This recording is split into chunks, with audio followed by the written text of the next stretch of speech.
جب بھارت نے جب یہ ایپس کا سلسلہ شروع کیا بین کرنے کا تو چائنا کے ہوش ٹھکانے آ گئے. چونکہ دیکھیے جنگوں میں جنگیں ہوتی ہیں نہیں ہوتی ہیں وہ تو بلنڈرز کی وجہ سے آج کے زمانے میں ہوں گی, وہ بھی اتنی بڑی بڑی کنٹریز کے بیچ میں, وہ تو پھر کچھ رہتا نہیں. لیکن یہ جو جنگ ہے نا سب سے خطرناک.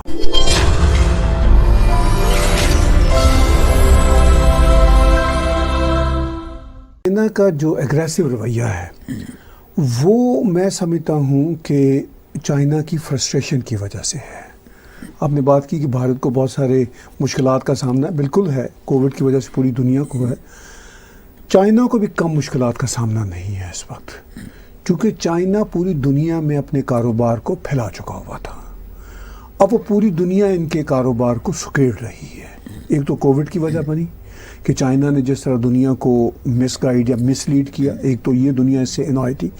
دوسرا خود جو چائنا کا کیپٹلسٹ سو کالڈ کوٹ ان کوٹ رویہ دنیا کے ساتھ دنیا کے سامنے ایکسپوز ہو چکا ہے. دنیا کہتی ہے کہ آپ اپنے ٹرمز پہ تو کاروبار کرتے ہو, انٹرنیشنل ٹرمز پہ نارمز پہ کاروبار نہیں کرتے. تو وہ بھی چائنا کو مسئلہ ہے.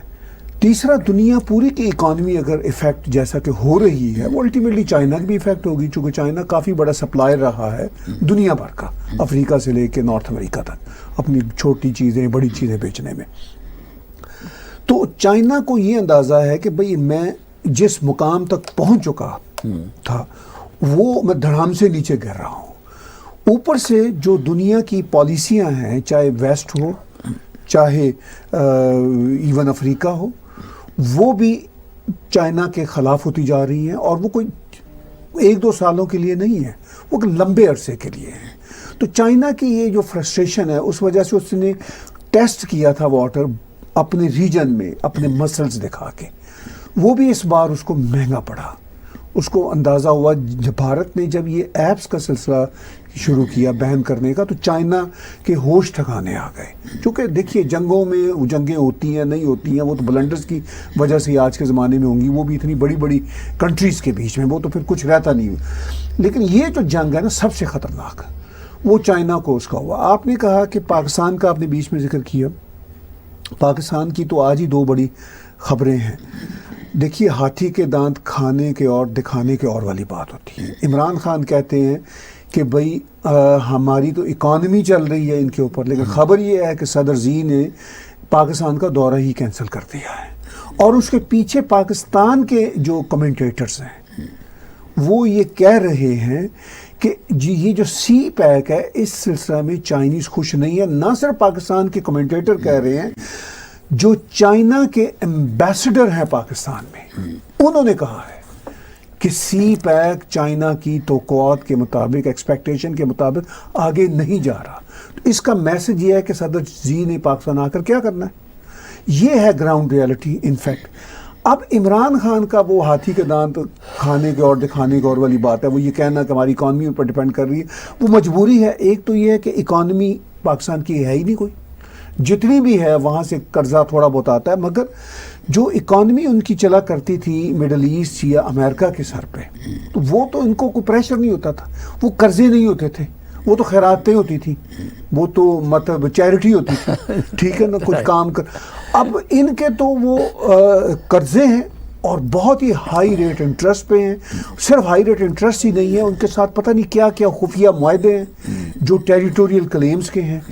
پاکستان کے لیے وہ پریکٹیکلی پاسبل نہیں ہے. آج ہی میں پاکستان کے کمنٹیٹرز کی خبریں پڑھ رہا تھا, وہ کہہ رہے تھے جو بڑے صورتحال کو جانتے ہیں, وہ کہہ رہے ہیں کہ پاکستان کے لیے اس وقت بہت دقت ہے چونکہ امریکن پریشر ہے, اور امریکن پریشر سے پاکستان باہر نہیں آ سکتا, اس لیے کہ وہ اس ریجن کا ایک بہت بڑا کھلاڑی ہے. امریکہ بے شک ادھر ہی بیٹھا ہوا ہے لیکن وہ اس کے سٹیکس ہیں وہاں پہ, اور پاکستان اتنا پیسہ کھایا ہوا ہے, آج کل نہیں مل رہا تو الگ بات ہے, لیکن پاکستان کو یہ پتہ ہے کہ چین سے پیسہ اکانومی جو وہ ڈپینڈنسی کی بات کرتے ہیں دکھانے کے لیے یہ بات کرتے ہیں, وہ کبھی بھی نہیں ہو سکتی چین نہیں. پر کوشچن یہ رائز ہوتا ہے کہ آپ بھی جانتے ہیں کہ سعودی عربیہ کے تھرو امریکہ بات کرتا ہے پاکستان کے ساتھ آج کل, ہاں زیادہ تر. ہاں, اور دوسرا پرائم منسٹر کا اس طریقے سے بیان دینا, ہاں جی, جبکہ ان کے انٹرنل اپنے بہت ایشوز جو ہیں اس وقت ہیں, ان کے اپنے جو باجوہ صاحب جو ان کے ایڈوائزر ہیں ان کے بڑے ایشوز اٹھے ہوئے ہیں اور کئی ایشوز ہیں.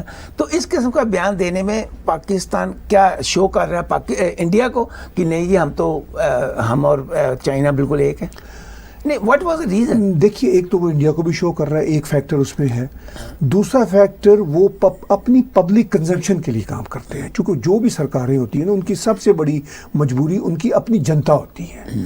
اب وہ پاکستان کی جنتا کو پاکستان کی اسٹیبلشمنٹ یا حکومتیں یہی کہہ رہی ہیں 73 سال سے کشمیر لیں گے, بھارت دشمن ہے, چین ہمارا یار ہے. یہ سب سے بڑے نیریٹو ہیں. نہ کشمیر ہاتھ آیا, نہ بھارت کا کچھ بگاڑ سکے, اور اب یہ کشمیر اپنا یار ہے وہ بھی نہیں ہے. تو اب کسی بات پہ بھی تو ان کو وہ جسے کہتے ہیں نا اصرار کرنا ہے, اڑنا ہے. تو اب وہ بار بار, ابھی عمران خان نے 2 دن پہلے انٹرویو پھر دیا ایک فورن میڈیا آؤٹلیٹ کو, ٹھیک ہے, اس میں انہوں نے یہی کہا کہ ہم چین کی دوستی ہمارے ساتھ کمال کی ہے اور کشمیر لے کے رہیں گے اور بھارت کو ہم پوری دنیا میں ذلیل کروائیں گے. مطلب یہی نیریٹو تھا نا. اور اس کے ساتھ انہوں نے ایک اور بہت بڑی بات کی, انہوں نے کہا کہ بڑا افسوس ہے کہ دنیا کی جو اس کو ہم یونائٹڈ نیشنز کہتے ہیں وہ آج تک اس چیز کو ریئلائز نہیں کر سکے کہ جو پاکستان کہہ رہا ہے کشمیر کے بارے میں, وہاں پر بڑے ظلم ہو رہے ہیں, اس کو وہ سن ہی نہیں رہے. پتہ نہیں کیا وجہ ہے کہ ہندوستان کو زیادہ سن رہے ہیں, ہمیں نہیں سن رہے. اس کے پیچھے آپ کو بتائیں گے کہ کیا نریٹو ہے؟ نہیں, اس کے پیچھے ڈاکٹر صاحب بڑی سیدھی سی بات یہ ہے کہ وہ یہ کہہ نہیں رہے کہ یونائٹڈ نیشنز ایک تو یہ نہیں سن رہا, دوسرا یونائٹڈ نیشن پاکستان میں موجود ٹیررسٹ جو آرگنائزیشنز ہیں اور انڈیویجولز ہیں ان کی لسٹ ان کو ہر 6 مہینے بعد دیتا ہے. یہ بھی تو عمران خان بتائے نا کہ یہی یونائٹڈ نیشن ہے جس سے آپ توقع کر رہے ہو, ایکسپیکٹ کرتے ہو کشمیر کی بات کرے گا. وہ کشمیر کے جہاد پر ہی آپ کو ایک لمبی سی لسٹ دیتے ہیں ہر 6 مہینے بعد. وہ کہتے ہیں کہ آپ یہ ٹیررزم کر رہے ہیں. تو کیسے یونائٹڈ نیشنز یا انٹرنیشنل باڈیز مانیں گی پاکستان کی کشمیر کے کلیم کو؟ وہ تو الٹا ان کو کہہ رہے ہیں کہ آپ یہ ٹیررزم کر رہے ہو اور انڈیا میں سب سے زیادہ کر رہے ہو جا کے. تو مطلب عمران خان صرف اپنی ادھوری بات بتاتے ہیں نا, وہ دوسری بات تو بتا ہی نہیں رہے. ڈاکٹر صاحب میں آپ کو کہوں جی کہ آپ ٹیررزم میرے گھر میں کرتے ہیں, اس کے بعد میں آپ سے کیسے ایکسپیکٹ کرتا ہوں کہ آپ کہیں, آپ سے یہ بھی کہوں کہ آپ میرے گھر کے بھی کسٹوڈین بن جائیں؟ ٹھیک, یہ 2 باتیں ایک ساتھ تو نہیں چل سکتی نا. تو یونائٹڈ نیشن یہ 2 باتیں کیسے ایک ہی وقت میں کہے گا؟ وہ تو یہی کہے گا کہ بھئی آپ ہی ٹیررزم کر رہے ہو, چونکہ ثبوت موجود ہے, فیکٹرز میں یہ پھنسے ہوئے ہیں. تو ڈاکٹر صاحب یہ صرف پبلک کنزمپشن کے لیے ہے, عوام کو بیوقوف بناتے ہیں, اور جنتا پوری دنیا کی جو ہوتی ہے نا وہ بیوقوف بنتی بھی ہے. سوشل میڈیا بے شک جتنا مرضی ان کو انلائٹنمنٹ دے, اویئر کرے, لیکن دوسری طرف وہی سوشل میڈیا ان کو گمراہ بھی بہت کر رہا ہوتا ہے. تو عام جنتا جو ہوتی ہے وہ اپنے سیٹ نیریٹو کے ساتھ آلریڈی بیٹھی ہوتی ہے, چاہے کسی بھی کنٹری کی ہو. وہ سیٹ نیریٹو کی لائکنگ اور ڈس لائکنگ کی بیس پر سوشل میڈیا اور میڈیا کو دیکھتے ہیں.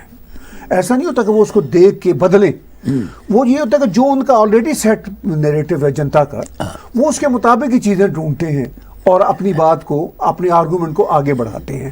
لیکن اس ساری صورتحال میں ڈاکٹر صاحب جو امپورٹنٹ بات ہے وہ یہ ہے کہ ابھی کوئی 4-5 روز پہلے امریکہ نے کھل کے کہا کہ ہم نیٹو سٹائل کا ایک الائنس جو کوارڈ پہلے ہی بنا ہوا ہے لیکن اس کو وہ ایکسپینڈ کر رہے ہیں. پر میں نا یہاں پر آپ کو روکوں گا.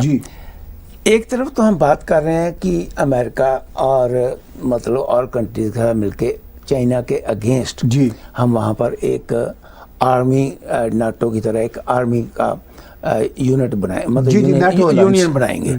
دوسری طرف ہندوستان جو ہے وہ SCO کا ممبر ہے. اب یہ دونوں کنفلکٹنگ ہیں. SCO کا ممبر کا مطلب یہ ہے کہ آپ چائنا اور رشیا کے ساتھ وہاں پر بیٹھ کے بات کرتے ہو, دوسری طرف آپ امریکہ کے ساتھ مل کے ایک بہت بڑی آرگنائزیشن بنانے جا رہے ہو اگینسٹ چائنا. یہ دونوں بہت بڑے کنفلکٹنگ ہیں. ڈاکٹر صاحب پہلی بات یہ ہے کہ یہ کوئی بھارت امریکہ کے ساتھ مل کر چائنا کے خلاف کچھ کرنے نہیں جا رہا. بھارت اپنی ضرورت کے لیے کر رہا ہے. یہ بات نہیں, پہلی بات یہ ہمیں ذہن میں رکھنی ہوتی ہے. دوسری بات یہ ذہن میں رکھیے کہ یہ کانفلکٹنگ نہیں ہوتی, یہ انٹرنیشنل ریلیشن میں یہ پرابلم ہوتا ہے. اب بھارت کا چین کے ساتھ ریلیشن شپ کبھی بھی سموتھ نہیں رہا, یہ بات تو طے ہے نا. بھارت کی انڈیپینڈنس سے لے کے, میں 62 کی بات نہیں کر رہا, میں انڈیپینڈنس کے دن سے لے کے آج تک بھارت کا کبھی بھی چین کے ساتھ ریلیشن شپ سموتھ نہیں رہا. لیکن اس کے باوجود بھارت اور چین کی تجارت تو ہوتی رہی ہے. آج کے دن بھی جب دونوں ملکوں کی بڑی ٹینشن ہے, ایپس بند ہیں, سب کچھ ہے, جبکہ بائیکاٹ چائنا پروڈکٹ کا بھی سارا کچھ ہے, پبلک میں بھی غصہ ہے, لیکن پھر بھی ایکٹیویٹیز تو دونوں کنٹریز کی آج کے دن بھی ہو رہی ہیں. اب وہ جو پوائنٹ آف ڈیڈ اینڈ پہ نہیں آئے دونوں کنٹری, اور یہی کوشش ہوتی ہے, یہ چونکہ دو کوئی چھوٹے کنٹری نہیں ہے, دو بہت بڑے کنٹری ہیں, دونوں کی یہ کوشش ہوگی کہ بھئی کسی طرح سے وہ بڑا کلیش جو ہے اس میں جانے سے پہلے یا اس کو ایوائڈ کیا جائے اور کوشش کی جائے کہ اس کو سیٹل کیا جائے. تو یہ ایک ہی وقت میں چل رہی ہوتی ہیں چیزیں. اب شنگھائی جو آرگنائزیشن جو بنی ہوئی ہے وہ بھی کافی سمے سے بنی ہوئی ہے.